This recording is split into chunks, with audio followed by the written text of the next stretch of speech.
तो चलें, हाल ही में सीबीएसई ने क्लास 10th के रिजल्ट्स अनाउंस किए जिसमें बच्चों ने इस बार बहुत बेटर परफॉर्म किया है। और एक ऐसे ही बच्चा भी मेरे साथ है, हर्ष दुबे इनका नाम है, जिन्होंने 88% स्कोर किए हैं अपने रिजल्ट्स में क्लास 10th में। और सिर्फ इतना ही नहीं बल्कि नेशनल भी खेला है गेम्स में। और मैं आपको बता दूं, फेंसिंग बॉयज U17 में जो है इन्होंने 3rd पोजीशन जो है वो हासिल की है। इस पर ज़्यादा क्या कहेंगे, इनसे जानने की कोशिश करेंगे। देखें, ये मैं आपको बता दूं, जो स्टोरी मैं अभी आपको बताने लगी हूँ, इन्होंने बिल्कुल भी ट्यूशन जो है वो नहीं पढ़ी, क्योंकि क्लास 10th में जो है वो बच्चों को, पेरेंट्स को सबसे ज़्यादा प्रेशर इसी चीज़ का रहता है कि हम अपने बच्चे को अच्छी सी ट्यूशन में डालें ताकि हमारे बच्चे जो हैं वो अच्छा बेटर परफॉर्म कर सकें एग्जाम्स में। बट इस बच्चे ने अपने गेम्स को साथ लेकर, अपने स्टडीज़ को साथ लेकर बिना ट्यूशन के जो है वो 88% स्कोर किया है, जो कि खुद में एक बहुत अच्छी बात है। और ये मिसाल भी है उन पेरेंट्स के लिए, उन स्टूडेंट्स के लिए जो पेरेंट्स अपने बच्चों को ये कहते हैं कि आप गेम्स एंड स्पोर्ट्स से दूर रहें, आप सिर्फ अपनी पढ़ाई पर ध्यान दें, आपकी बोर्ड क्लासेस हैं। या फिर ये उनके लिए भी मिसाल है जो बच्चे ये कहते हैं कि हम बिना ट्यूशन की कुछ कर नहीं सकते। तो चलें, हर्ष से ज़्यादा बातचीत करेंगे। Harsh, first of all congratulations for your results. Thank you so much. बिल्कुल, आप मुझे बताएं, गेम्स एंड स्पोर्ट्स को आप साथ लेकर चले हैं, ये मैं सर्टिफिकेट जो है वो आपको दिखाना चाहूँगी। इस सर्टिफिकेट को आप देखें, गेम्स एंड स्पोर्ट्स को आप साथ लेकर चले हैं और आपने रिजल्ट्स में भी बहुत बेटर परफॉर्म किया है, तो उस पर क्या कहना है आपका? मेरा कहना ये है कि जो पेरेंट्स की सोच है आज के पेरेंट्स की, वो जो स्टडीज़ को है ज़्यादा प्रेफर करते हैं ओवर गेम्स। पर ये जो चीज़ है बिल्कुल गलत है। हम स्टडीज़ और स्पोर्ट्स को इकट्ठे मिलकर हम मैनेज कर सकते हैं अगर हम करना चाहें तो जैसे कि मैं आपको बताऊं कि मैं जब 10th में हम गए तो मैं शुरू के 2 महीने स्कूल गया, उसके बाद से ऑलमोस्ट मैं स्कूल गया ही नहीं, क्योंकि जो मेरे फेंसिंग के कोच है रचना मैम, उन्होंने मुझे कहा कि ये टाइम है कि एक तो स्कूल नेशनल है और ऊपर से हमारे जम्मू में है कि हम होम टीम है, हमारे पास ये प्रेफरेंस है कि हम मेडल ला सकते हैं। तो उन्होंने मुझे कहा कि अगर तुम मेहनत करोगे तो तुम्हारा मेडल आ सकता है। वो मेरे साथ मिलके, हमने इकट्ठे मिलके काफ़ी ज़्यादा मेहनत की।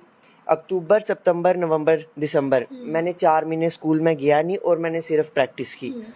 नवंबर में हमारी 20th को, पहले 18th में हमारा टीम का कंपटीशन हुआ, उसमें हम जो है मेडल बाउट थी हमारी, हम वो हार गए, जिसकी वजह से थोड़ा हम डीमोटिवेट हुए। पर कोच ने हमें बोला नहीं, अभी आपका इंडिविजुअल है, क्योंकि टीम में थोड़े ज़्यादा चांसेस होते हैं मेडल आने के।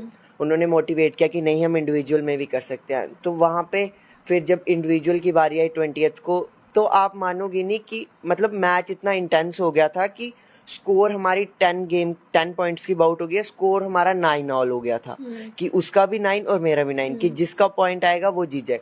और उस टाइम पे मेरा पॉइंट आया और आप मानोगे नहीं, मेरे कोच ने ऐसे सेलिब्रेट किया जैसे उनकी अपनी विक्ट्री हो, क्योंकि उनकी मेहनत रंग लाई।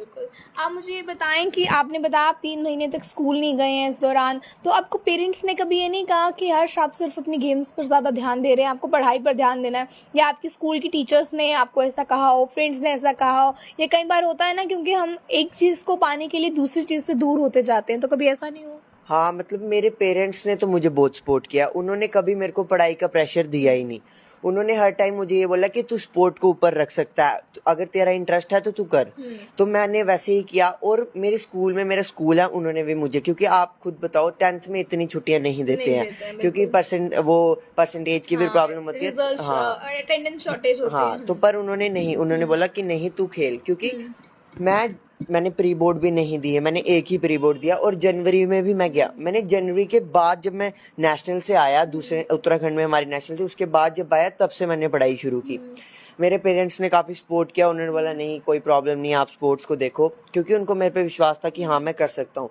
तो हमने सबने इकट्ठे मिलके, ये मेरे आप दादू हैं, मेरे प्रिंसिपल हैं, ये मैं अपने टाइम पे प्रिंसिपल थे, इन्होंने काफ़ी मोटिवेट किया। ये कभी भी जैसे ही खाना खाने कभी भी हमारे घर आते तो मेरे साथ बैठते थे और टाइम स्पेंड करते थे, बताते थे कि मैंने अपने टाइम पे कैसे कैसे चीज़ें हासिल की और तू कैसे कर सकता है। तो हम काफ़ी ज़्यादा आपस में बात करते थे, जिसकी वजह से मैं काफ़ी मोटिवेट होता था। कहते हैं कि बड़ों के साथ बैठे, उनकी सक्सेस स्टोरी सुने, उनकी जर्नी सुने, तो आपको भी बहुत अच्छा इसमें रहता है फ्यूचर में। आप मुझे ये बताएं कि आपको जब आपने स्टडीज़ को ध्यान दिया, एंड टाइम में आपको पता चला कि अब एग्जाम्स आ गए हैं, डेट शीट रिलीज हो गई है, तो आपको ऐसा हुआ कि मेरी जो प्रिपरेशन हुई है वो सही है, क्या मैं इस पे कर पाऊंगा? तो ये डाउट्स कुछ रहे आपको? मुझे तो काफ़ी ज़्यादा डाउट्स आ रहे थे, क्योंकि 1 महीने से भी कम का टाइम बचा था।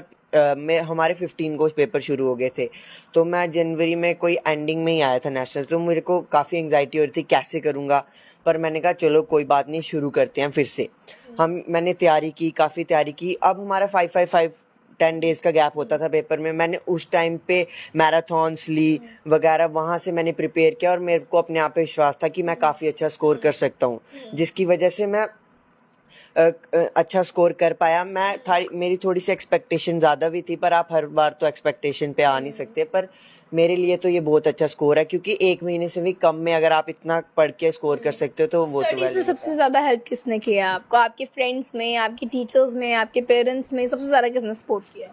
देखो, जैसे स्टडीज़ की बात आती है तो पेपर के टाइम में अपने फ्रेंड्स थे मेरे, उनके पास जाता था, वो मुझे शेयर करते थे अपना कि क्या चल रहा है स्कूल में, कैसे। मेरे घर वाले, जैसे मेरी मम्मा है, उन्होंने काफ़ी सपोर्ट किया। वो साइंस के टीचर हैं, तो जहाँ मुझे प्रॉब्लम आती थी वो वहाँ बता देते थे, जिसकी वजह से मेरा माइंड, क्योंकि मेन सब्जेक्ट होते हैं साइंस, मैथ, ऐसे है ना, तो वहाँ पे मैं क्लियर था। और मेरे एक हिंदी की भी टीचर हैं, सिमरन मैम, उन्होंने काफ़ी मोटिवेट किया मुझे। वो मतलब मेरे साथ उनकी काफ़ी अच्छी, वो मेरे घर पे भी आते थे तो मुझे बोलते थे नहीं तू स्पोर्ट्स कर, मुझे पता है तू अच्छा स्कोर करेगा। उन्होंने भी काफ़ी मुझे इतना ज़्यादा मोटिवेट किया, जिनकी वजह से मैं अच्छा स्कोर कर पाया। बिल्कुल। तो अभी फ़िलहाल हर्ष के फादर हैं हमारे साथ, इनसे भी बात करेंगे। किस तरह से देखते हैं आप, आपके बच्चे ने इतना अच्छा स्कोर किया है, चाहे गेम्स एंड स्पोर्ट्स में देखें हम स्टडीज़ में देखें, तो किस तरह से आप क्या कहेंगे इसे लेकर? हमें प्राउड फील होता है हर्ष पे कि इसने इतने टाइम में 1 महीने में, इसने बताया कि आपको 1 महीने में इसने सारा किया है। और मैं बाकी पेरेंट्स को भी बोलता हूँ कि अपने बच्चे को, कई बार क्या होता है कि अगर बच्चे का मेडल नहीं आए तो पेरेंट्स उसको बोलना शुरू हो जाते, तू रहने दे, अब नहीं आगे खेलना है। ऐसा नहीं करना चाहिए, उसको मोटिवेट करो, आज नहीं कल उसका भी मेडल आएगा। और इसको ज़्यादा सपोर्ट, मेरी कोई सपोर्ट नहीं है, मैं सच आपके चैनल के माध्यम से बताता हूँ। इसको सपोर्ट जो है इसके दादाजी की सपोर्ट है और इसकी मदर की सपोर्ट है।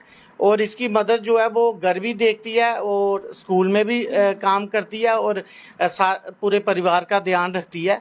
और जो स्पोर्ट्स में भी इसकी मदर ने ही इसको स्टेडियम में लेके गई जब शुरू से ये स्पोर्ट्स में, और हर बार ये यहाँ भी खेलने जाता है वो पूरी इसको सपोर्ट करती है।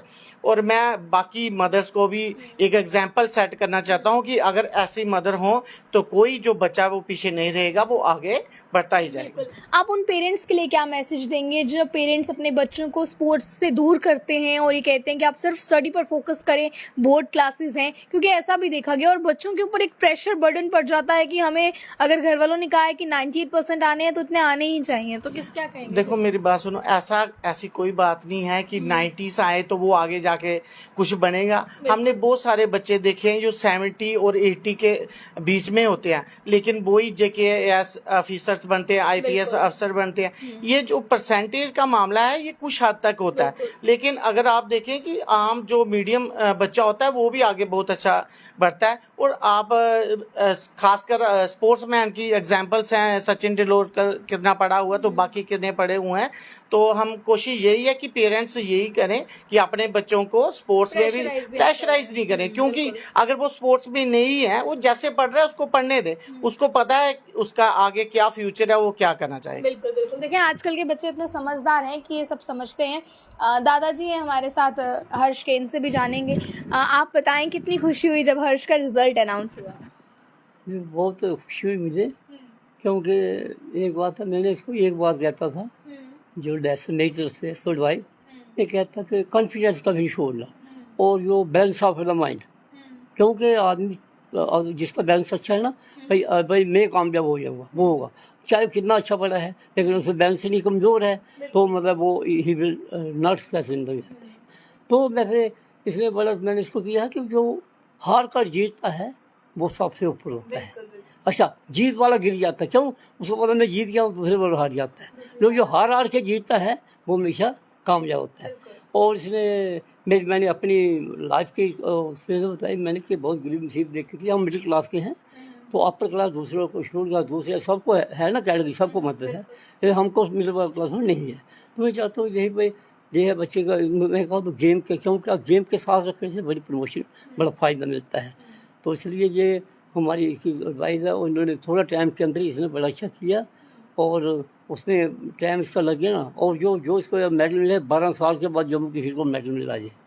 जो ये मैनेजमेंट था जब 12 साल के बाद, तो इसने स्पोर्ट का ये रखा था ये इसने, तो बहुत मैं खुश हूँ क्योंकि मेहनत अपनी करो, God will help those who help themselves. बिल्कुल सही, बिल्कुल सही जो है वो इनके दादाजी ने कहा। देखिए इनके दादाजी ने एक बात इसमें कही है, उन्होंने कहा है कि अगर आप हार कर जीतते हैं तो उस जीत का मज़ा अलग होता है, क्योंकि आप उस हार को फेस कर चुके होते हैं। इसीलिए तमाम उन पेरेंट्स से रिक्वेस्ट रहेगी कि जिनके बच्चों ने इस बार अच्छा परफॉर्म नहीं किया है, आप उन्हें दूसरों की सक्सेस स्टोरीज दिखाकर या आप उन्हें दूसरों की जर्नी को दिखाकर डिमोटिवेट ना करें, बल्कि आप उन्हें उनके तरीके से सपोर्ट करें, क्योंकि हर बच्चा अलग माइंड सेटअप के साथ होता है, हर बच्चा अलग तरीके से जीना चाहता है और अलग तरीके से पढ़ना चाहता है। इसलिए आप किसी की स्टोरी दिखाकर उन्हें जो है वो डिमोटिवेट ना करें, बल्कि आप अपने बच्चे को खुद समझें। अगर आपके बच्चे ने इस बार अच्छा स्कोर नहीं भी किया है तो भी आप उन्हें डिमोटिवेट ना करें, आप उन्हें मोटिवेट करें कि अगली बार तुम भी ऐसे ही दिख सकते हो टीवी पर, स्क्रीन पर या न्यूज़पेपर्स पर पढ़ो और साथ ही साथ जो है वो अपना हौसला जो है वो ना खो। ज़्यादा जानकारी के लिए दिख रहे हैं आप ऑली टाइम्स। मुझे कैमरा पर्सन गुलशन को दीजिए इजाज़त। जय हिंद।